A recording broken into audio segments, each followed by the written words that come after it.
Hello, I'm your storyteller. If you enjoy true horror stories, I'd really appreciate it if you hit that subscribe button and let me know in the comments.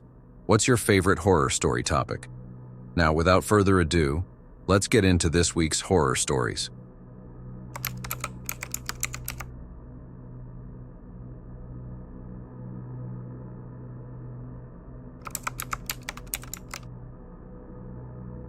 I had been driving for hours. The only company I had was my rig and rumble of the engine. I couldn't see much except for the faint reflection of my headlights on the empty road ahead. The only sound in the cab, aside from the engine, was the occasional crackle from the CB radio. I reached over to adjust the dial, but there was nothing on the airwaves, just static. Until suddenly, all at once, there was a voice. "Hey there, stranger. You rolling through mile marker 217. I jumped, my hand instinctively gripping the wheel tighter. I hadn't seen another truck for miles. I hadn't even seen a car pass by. My heart rate picked up. I leaned into the radio, pressing the mic button. "Yeah, just past it. Who's out there?" The static crackled, then several voices spoke at once, as if they were all part of a larger group, waiting for their turn. "Just some road warriors keeping each other company," one voice said. "You running solo out here, pal?"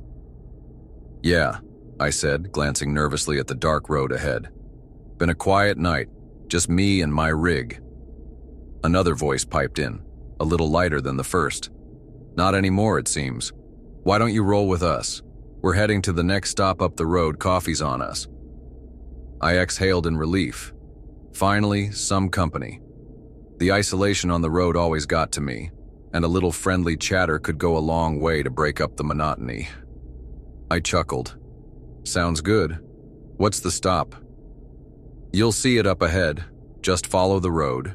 We'll be there before you know it." I continued to drive, my nerves settling as the banter flowed between the voices. The guys on the other end were joking, swapping stories about bad weather and strange loads.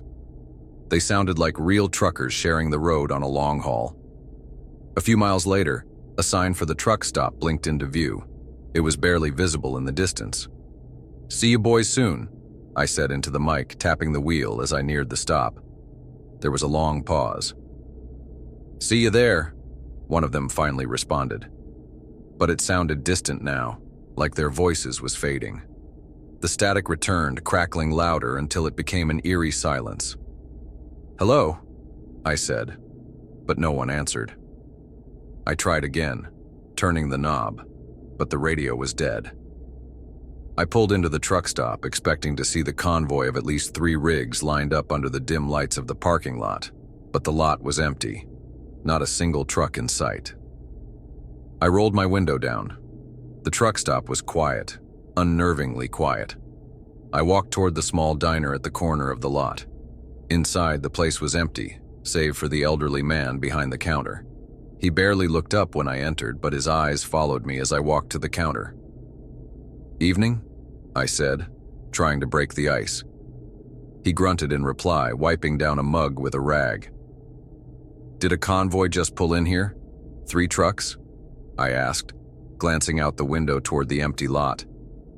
The old man's hand froze mid-wipe, and he stared at me for a long moment. He set the rag down and leaned toward me. "You're not the first to hear them." I didn't understand what he meant. "What do you mean?" He hesitated, glancing around the empty diner as if checking to see if anyone else was listening. "Couple years back, there was a wreck out there." He nodded toward the highway outside. "Big pileup. 3 trucks, all tangled up. None of the drivers made it.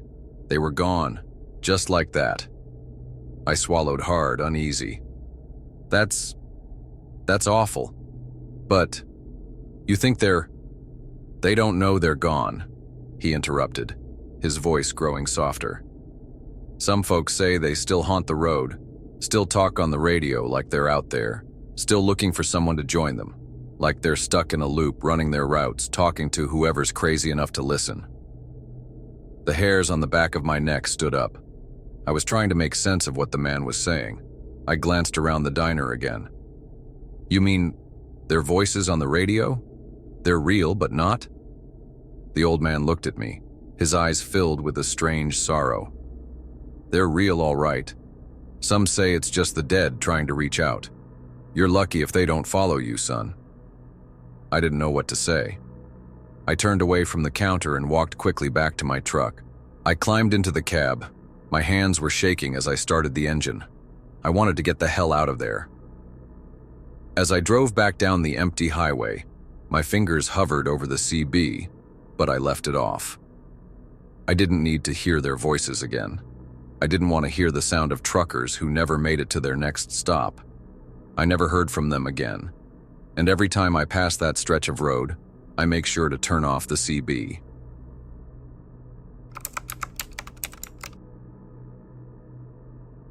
It had been a long haul, and I was more than ready to crash for the night. The road had been quiet, and my thoughts were drifting as I pulled into a truck stop off the main highway. It was one of those older, almost forgotten places, the kind that didn't get a lot of foot traffic anymore. But I didn't mind. It was late, and I just needed some rest. I parked my rig at the far end of the lot, far enough away from the few other trucks that I could get some peace. As I stretched, ready to grab a quick bite before hitting the sack, I noticed something strange. Every single truck around me, every last one, had someone sitting in the driver's seat. They were all facing forward, completely still. No movement at all, not even the slightest twitch. I could barely make out the silhouettes through the tinted windows and the dim light outside. At first, I thought I was imagining it. I rubbed my eyes, and when I looked again, nothing had changed. The drivers didn't move. They just stared ahead. I shook my head, trying to shake off the tiredness. It was probably just my overactive mind playing tricks on me, I thought. I'd been on the road too long. I probably needed to sleep. So I grabbed my things, made my way to the station, grabbed some snacks, and then back to my truck to sleep. The truck stop was eerily quiet. I lay back in the cab with heavy eyes, but sleep didn't come easy.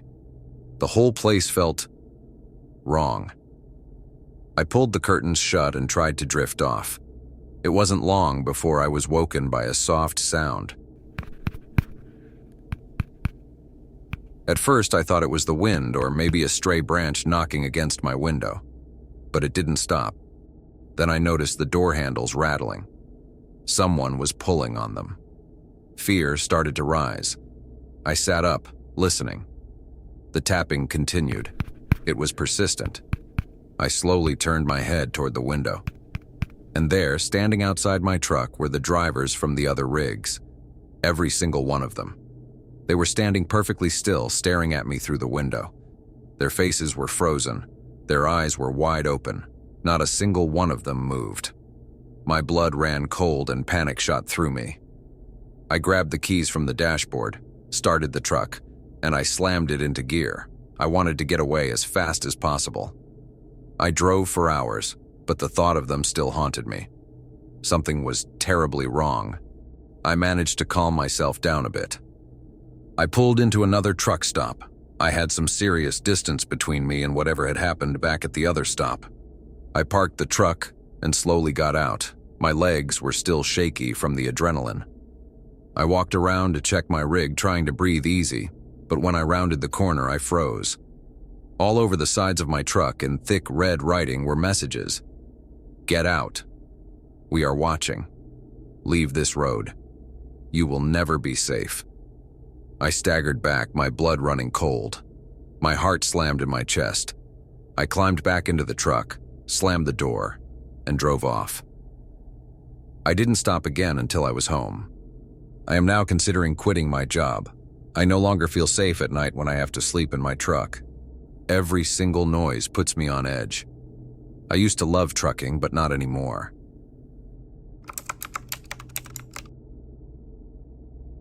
It was a silent night and I'd been driving for hours. The road was empty and I was the only one out here at this hour. I had just finished a long haul and I was looking forward to getting to the next truck stop to rest for the night. I pulled my rig into the middle lane, cruising steadily through the quiet night. But then something caught my eye. Up ahead, I saw a figure standing in the middle of the road. At first I thought it might have been a trick of the light, maybe a sign or some debris. But as I got closer, I realized it was a man. I slowed down. I could see he was standing still in the center of the road, with his back to me. I honked the horn, getting irritated at him for standing in the middle of the road. But there was no reaction from him. I slammed on the brakes, stopping just a few feet away from him. My heart began to race. This guy was just standing there, not moving. I called out, rolling down my window. "Hey, are you okay? What are you doing in the middle of the road?" He didn't respond. There was clearly something wrong with him. He was tall, thin, and wearing a dark coat, but his posture was off. His shoulders were hunched, and he wasn't turning around. He was just standing there. My instincts were telling me to drive away, but something about the situation was pulling me in. Maybe I was too tired. Maybe I was just trying to be helpful. I put on my hazards, got out of the truck, and approached him slowly. "Hey," I called again. "What's going on? Are you lost?" As I got closer, I noticed something even more unsettling. His neck was twisted, and his eyes, if you could even call them eyes, were just dark voids. There was no color, no life in them at all. I took a step back. Something clearly wasn't right here. Before I could even turn around to get back to my truck, the man snapped his head towards me. His eyes locked onto mine, and for a split second I swear I saw something move within them. I didn't wait to see what happened next. I turned and ran back to the truck, slamming the door shut and locking it. When I looked out through the windshield, I couldn't see him. I wasn't sure where he had gone. But I didn't stick around to look. For the rest of the drive, I couldn't shake the feeling that I was still being watched. I kept checking the mirrors, but the road behind me was empty. Nothing followed. But I couldn't escape that feeling. I reached the next truck stop and pulled over. I got out of the truck, trying to shake off the tension in my body. But as I walked into the diner, I overheard a conversation between a couple of drivers. "Man, you ever been out on 65 after dark?" one of them asked. "Yeah, why?" the other replied. "People say there's a guy that shows up there sometimes," the first driver said. "Always in the middle of the road. They say if you stop for him, you're never seen again." The second driver laughed. "You're full of crap. You've been driving too long. It's just some urban legend." But the first driver's voice dropped lower. "No, I'm serious. They say the man doesn't have eyes, and if you see him, you've already crossed over." My blood ran cold. The man in the road, the figure with the dark, empty eyes. I had seen him. I couldn't sleep that night. Every time I closed my eyes, I saw his face. I've since then driven that stretch of road a couple of times, but I haven't seen him since. If I ever do, I know I'm not stopping again.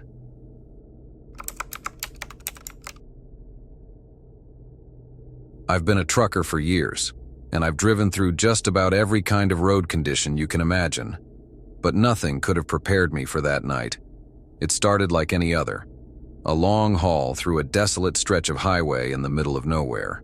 The kind of road where you can see nothing but darkness on either side for miles. It was late, past midnight. I'd been driving for hours, and I was starting to get a little tired. I'd seen a few signs of life along the way, a gas station here and there, but nothing that would have made me stop. I was aiming for the next truck stop where I could get some rest. I'd made this drive 100 times before, so I wasn't worried. I was just focused on the road ahead. But out of nowhere, something caught my eye in my rearview mirror. I saw a pair of headlights coming up fast behind me. At first, I thought it was another trucker, someone keeping pace with me. But as it got closer, I realized something was off. The truck seemed to be exactly like mine. Same make, same model, same color. It was like looking at my own truck driving right behind me. I chalked it up to a coincidence. I tried to shake it off, but as the truck continued to tail me, I couldn't ignore the growing sense of unease creeping over me.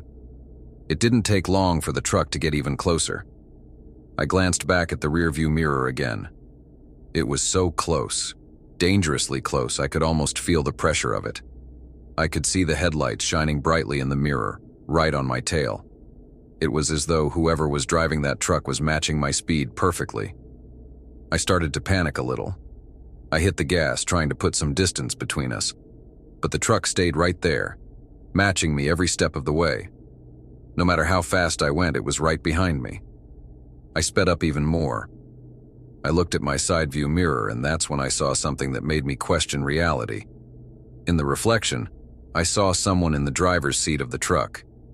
It was me, but it wasn't. The man sitting behind the wheel of that truck looked exactly like me, down to the same clothes, the same face, the same posture. I could feel the sweat trickling down my neck. I couldn't look away from the mirror.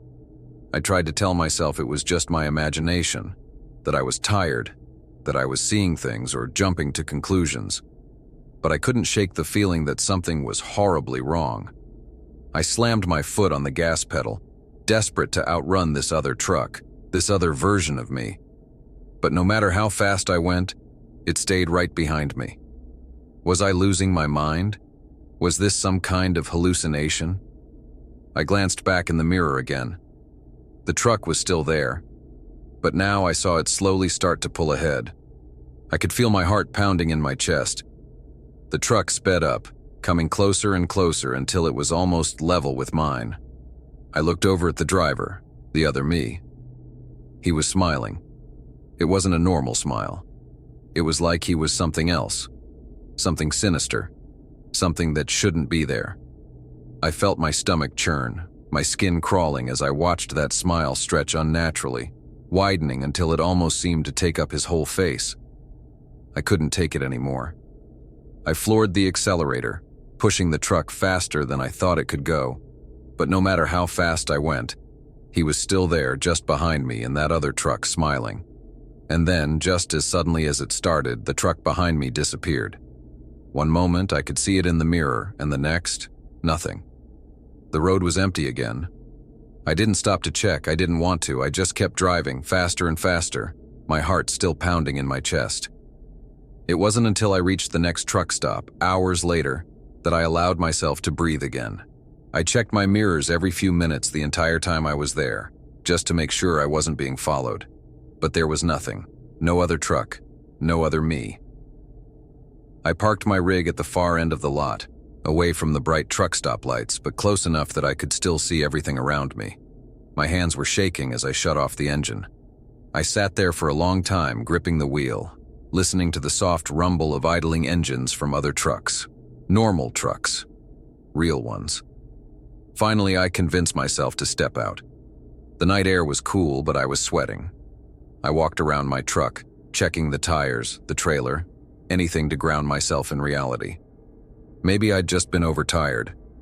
Maybe it really was some kind of hallucination. To this day, I'm not sure. It felt so real.